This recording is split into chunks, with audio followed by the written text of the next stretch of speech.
Hello, this is Tony Heller from RealClimateScience.com, setting the record straight about climate. This video is about fighting superstition and fear with facts. One of my more important contributions to the climate discussion has been creating software which allows people to generate graphs like this one from official NOAA data. Hundreds or thousands of people are using this software, and it's all open source, so people are able to check to see if the code is working properly. What this graph shows is that the frequency of 90-degree days in the United States has plummeted over the last century. For example, during the summer of 1936, nearly half of U.S. daily maximum temperature readings were over 90 degrees. This year it's been just about half that. Could you imagine the mass climate hysteria which would happen now if we had a summer as hot as 1936 again? It's kind of scary to think about. Someone left this message on my blog yesterday.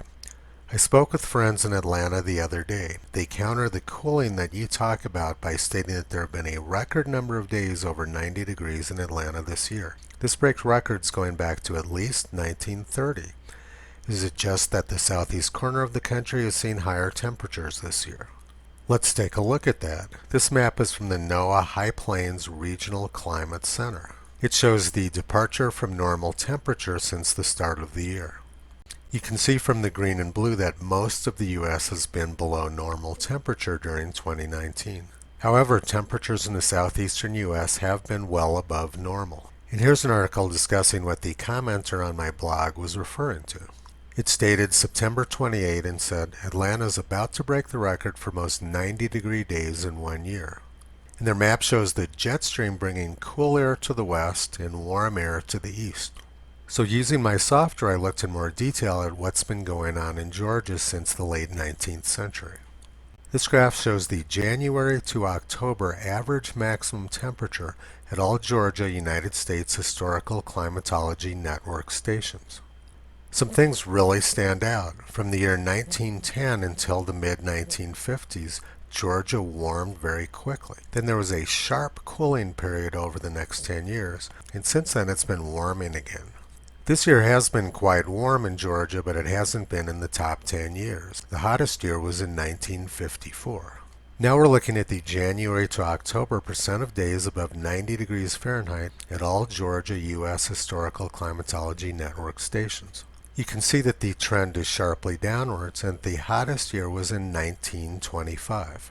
Now let's go back and look at Bill's comment again. It says, this breaks records that go back to at least 1930. So why did the climate alarmists pick 1930 as their start date? Well, it's pretty obvious because 1925 was the hottest year. This is the standard climate alarmist trick of cherry picking their start point to get the results they want people to believe. Now let's look at the trend of 95-degree days in Georgia. Once again, there's been a sharp downwards trend. 1925 was the hottest year, and this year was not in the top 10. And for the graph of 100-degree days, we see the same thing. The trend is sharply downwards. 1925 was the hottest year, and this year was actually one of the coolest on record. Next, I look at what year Georgia had the most 90-degree days from January 1st through the end of October. The record was set in 1927 when Quitman, Georgia had 155 days above 90 degrees Fahrenheit. By contrast, the most 90-degree days in Georgia this year was set at Savannah, where they had 114 days above 90 degrees from January through October. So in 1927 they had 155 90-degree days, and this year they only had 114. I also looked at the record for consecutive days above 90 degrees Fahrenheit. That was set in 1954 when Camilla, Georgia had 102 straight days over 90 degrees Fahrenheit.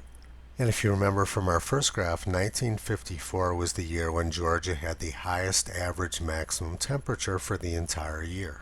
That was also the year when Hurricane Hazel decimated the southeast U.S., then went up to Canada and killed more than 100 people in Ontario.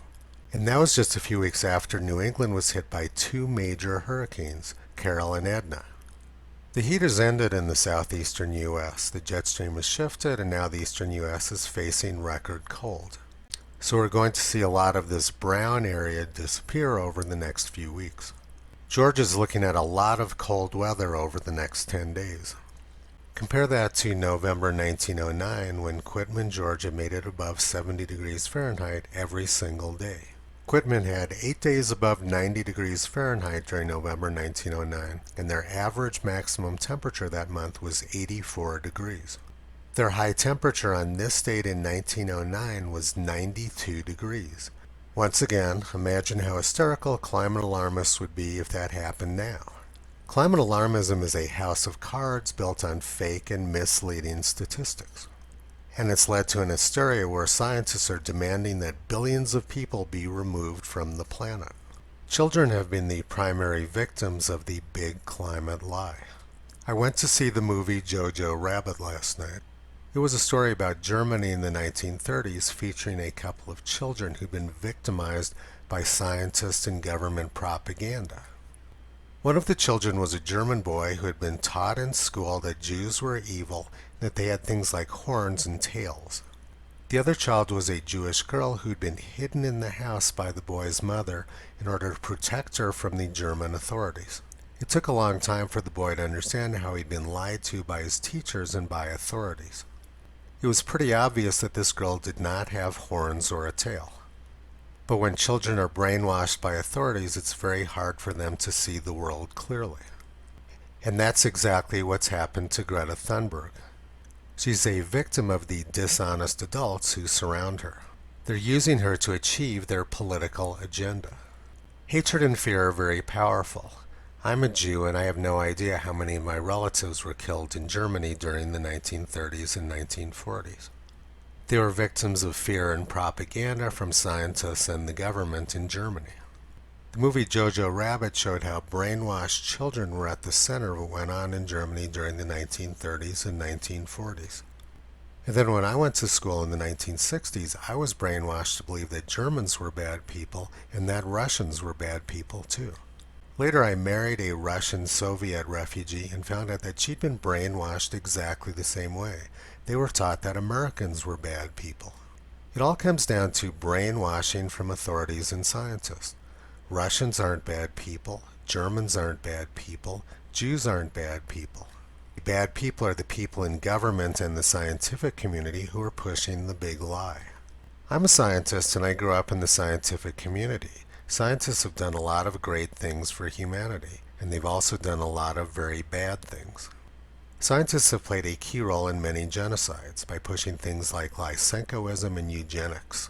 That's one reason why I'm doing everything I can to protect our children from dishonest scientists, journalists, and politicians who are pushing climate alarmism. Visit Toto on the web at realclimatescience.com. He's been pulling back the curtain on junk science and propaganda for a long time.